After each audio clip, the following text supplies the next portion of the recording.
Hey, my name's Jake Nicholson and welcome to my YouTube channel. The amount of properties for sale has absolutely surged in the last month. In fact, it is one of the highest amount of properties that we've had on the market for sale in the last decade. Now, this potentially could mean house prices could go down because if there's more supply and we don't back that up with buyers, potentially sellers are going to need to cut costs significantly in order to get buyers and get those sales completed. This video has got a ton of data on exactly what is happening in the market and who's giving us this data as well. So if you haven't done already, make sure you subscribe to the channel over there and hit the bell notification. We're going to hit 32,000 subscribers in the next few weeks. So do make sure you join us for that. And while you're here, smash like, tickle like, do something to that like button. That really, really helps us with the YouTube algorithm. Everyone that does that has helped the channel grow, so I appreciate that. Now's your turn if you haven't done it on a previous video. So, what's going on? Well, there's a lot of properties being listed for sale at the moment. And if we don't match that up with buyers, then potentially that could mean house prices start tumbling down. That's what inevitably will happen if the supply increases. So who's talking and giving us this data? It's Rightmove. Now, Rightmove are probably the best source for this data because effectively every property, even auction properties, a lot of properties are listed on Rightmove. Yes, you'll have some direct to vendor deals that happen, and you might get the odd estate agent that doesn't list properties on Rightmove. But let's just say 90% of properties for sale in the UK are on Rightmove. I'm certain of that. It might not be exactly that number, but it's somewhere around there, right? And so if they're the first place that will see the demand increase, because we're not going to get data from all the different estate agents. The house price indexes at Halifax and Nationwide, they don't really know that. They know the data once things have sold or a mortgage has been applied for. So this is interesting data. Now, it is at a 10-year high.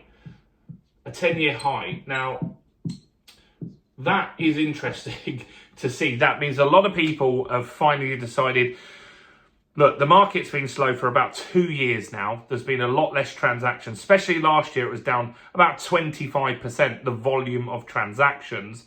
And so there's been pent up demand. So there are people that have wanted to sell, can afford to sell, can afford to buy, and they want to get their house listed. So how much are we up on last year? So we're up 12% year on year. 12% more listings. So that's not insignificant, is it? Now, here's some interesting data as well. So right now, this does match up with buyers. So that's why you're not seeing house prices tumble at the moment. But if at any point these buyers slow down and we carry on with these listings, you could see the market go down fairly rapidly. And so buyers are up. At the moment, the inquiry from buyers is up 17% month on month, which is a lot. Now, why is that happening? Well, that's happening really because mortgage rates dropped. And so in August, on August the 1st, the Bank of England cut rates, and that had some impact on mortgage rates. But what really had an impact on mortgage rates was something called the SONIA swap rate. And that's the rate that the banks that we borrow off, HSBC, NatWest, they borrow off the bigger banks, JP Morgan and people like that. And those rates went down because the transaction volume was lower. And they wanted to stimulate that economy. They wanted to get lending again. And so they did that by cutting rates. Now, a year ago, you were looking at rates at 6.5%, 7% for some people. Now you can still just about get some rates under 4%. That's the best market leading rates. That's a huge difference. That's going to massively improve affordability. In that time, wages outpaced inflation. House prices didn't really go up as well. They were up, if anything, less than inflation. So affordability went up a little bit there. Affordability improved with the interest rates coming down, and that got more people into the market. So the market has been spurred on by the fact that house prices haven't shot to the moon, and affordability and all of the mortgage rates coming down got more people interested. So right now, today, as it stands, there are 12% more properties listed than there were a month ago. That is a very big increase. But also, we have 17% more inquiries from buyers. That's good. So that matches up. So that will keep the market fairly stable. But maybe the buyers don't increase next month.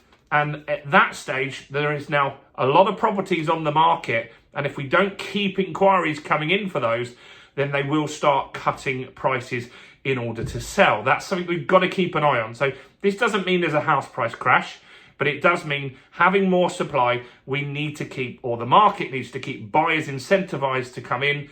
And potentially that might change a little bit, because in the last week or so, mortgage rates have actually started to creep back up because of the budget. So we've got to keep an eye on what happens here. So asking prices are up just in a month, 1,199. And the average asking price at the moment is 371,958. So we're not having asking prices particularly going down right now. Obviously, some of you will watch this video and you will see in your area maybe reductions and house prices down on Rightmove, but that's normal. That is a standard thing that would normally happen. You didn't see it in the pandemic in 2020, 21, 22, and that was because the market was just on an absolute tear. It was going up at a very, very fast rate, so there wasn't a need for reductions. So what else is going on? So the increase in asking prices is up 0.3% in a month. Now, so that's the average asking up. However, here is a figure that we should keep an eye on, because it's not all sunshine and roses. Normally this month, normally in October, so in October 2023, the normal rate in this month seasonally is 1.3% up. Asking prices normally go up at this time of year. So people aren't putting them up as much as they normally would. That means maybe they're not as positive about the market, and they're being a bit more realistic about the asking price and getting that property actually sold. So that is very, very interesting. What's also interesting is how long does it take to sell a house?